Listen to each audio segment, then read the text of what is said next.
Hi, this is Jackie Murray with Ask a Tech Teacher. I am your guide through this K through 5 technology curriculum. I will cover every lesson for you, explain how to do it, and if you go on our companion wiki, you'll see this video, as well as every week you'll get a new video showing you how to unpack each of these lessons. This week we're on Internet and Digital Citizenship. Now, this lesson is well worth setting aside 45 minutes to go over with students. It's also one that once the students know this material, they should practice it every time they go on the internet. So it's not one and done. Okay, we forgot that, we moved on, we do something else. No, once they know this material, they constantly use it for the rest of the year. Their job and your job, just remind them, okay, you're on the internet, you're staying in our neighborhood, you're not going outside. You're being a good digital citizen while you're on the internet. If they're responding to comments, if Raz kids and they're talking to friends on some of the books they're reading, or a program where they can have those conversations, where they can comment on stories that they've posted on some of the really great web tools out there, then they're a good digital citizen while they're doing that. They do it politely, they do it as they would like others to, they're positive about it. If they give suggestions, they're not critical, they're suggestions. Different things that the baseline you establish for being a good digital citizen. They practice that all year. They don't just hear about it today and move on. They also practice it at home and in other classes. Okay, so vocabulary. So use the vocabulary and expect them to. Problem solving is a lot. You'll see very familiar ones. I can't exit a program. The screen froze. My document disappeared. So review those. You're going to keep reviewing basic problems they are likely to run into many times. And they're going to finally, they just know them. They're part of their DNA by the time you're done. They've had these for 2 years. These pretty much the same. I don't see any new ones this lesson that they haven't seen before. So you're starting to give them a very large collection of problems they can solve without putting their hand up or asking an adult for help. The only scaffolded skill is digital citizenship, because you have covered this every year and you will continue to cover it every year. So they know some about it. You're going to add to it. New skills, plagiarism, digital footprint, fair use, public domain, image copyrights. You've kind of touched on some of these, so they won't be too surprising. Some of them maybe will be very new, but by the time they're out of elementary school, these should all be part of what they know. How do I use the internet so it is as safe as possible? And that's all covered here. By being a good digital citizen, by staying in the right digital neighborhood, by knowing how to use the internet. The internet can be a safe neighborhood if used correctly. That is absolutely true. Parents and other teachers need to understand that it is a safe place if used correctly. Just like the child's own neighborhood, it's safe to go outside the house in their neighborhood if they do it right. It's safe to go to the grocery store with their mother if they do it right. It's not safe if they don't. Same ideas apply here.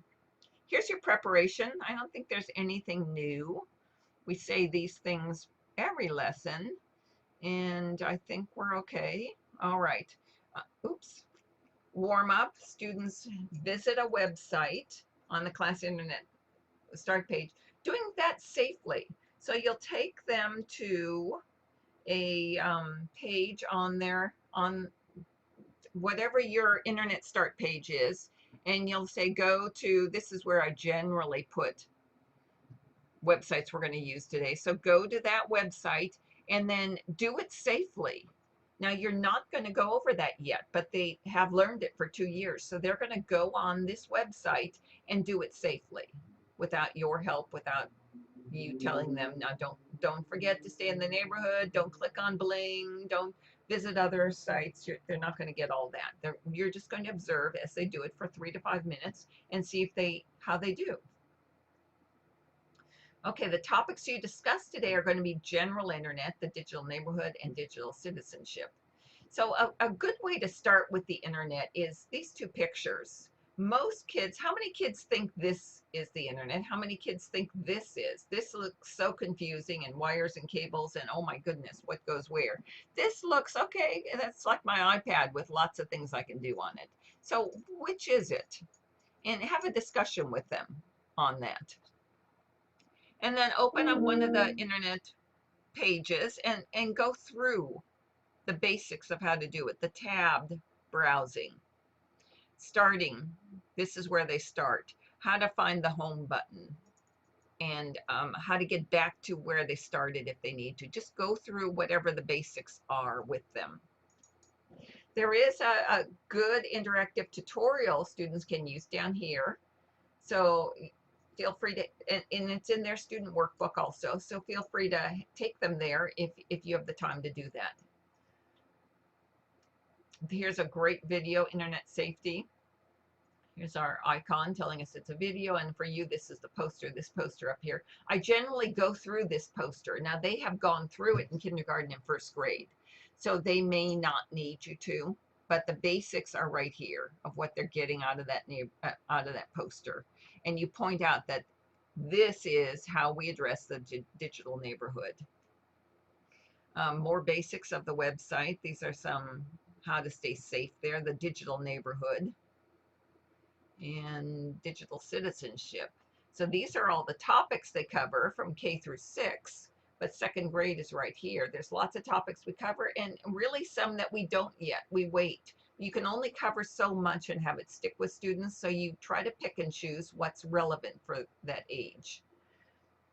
There's an article on how to teach it if that would be helpful to you. And then reasons why you use Twitter. Second grade is not too young to use a class Twitter account.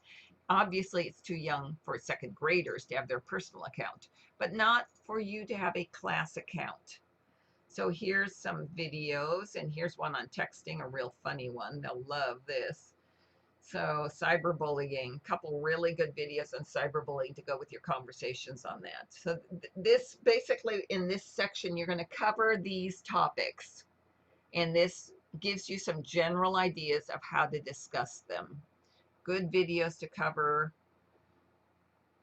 good basics in this poster, another video, another poster, lots of those, lots of posters.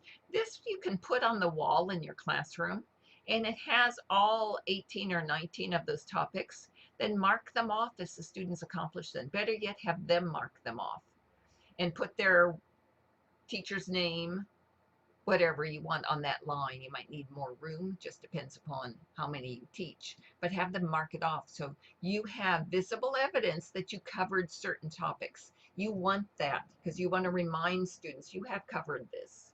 You want to remind administrators and parents, we have talked about these topics. So feel free to expect students to have to accomplish these. Okay, for an exit ticket, put up a virtual wall like a Padlet or a Linoit and ask students to add an important fact from this lesson, any one they want, but it can't already be up there. So all they'll do is you're going to put the Padlet up on the class screen, assuming it's an interactive screen, and they'll double click and then they'll add their thought to there. So if anyone who gets done early can go to your class internet start page, and you'll have more digital citizenship sites because there are tons of them. On Ask a Tech Teacher, you're going to find more than you ever thought you needed. So I think, let's see what we've got in the student workbook.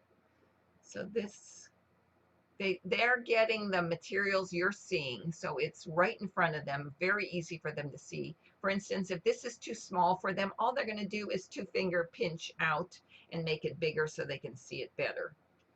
And same with this one, although this comes in pretty big in their copy, but they'll just do a two-finger pinch out and it gets as big as they need it. This one, they could need an extra size on that one.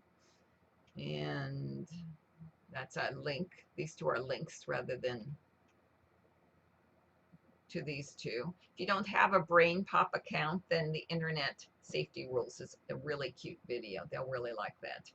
And here's more videos. They can see the icons, so they'll know exactly where to go for the videos. This one is definitely too small. So when you talk about this, they're going to want to pinch out to make that bigger, or you're going to want to make it bigger on your screen.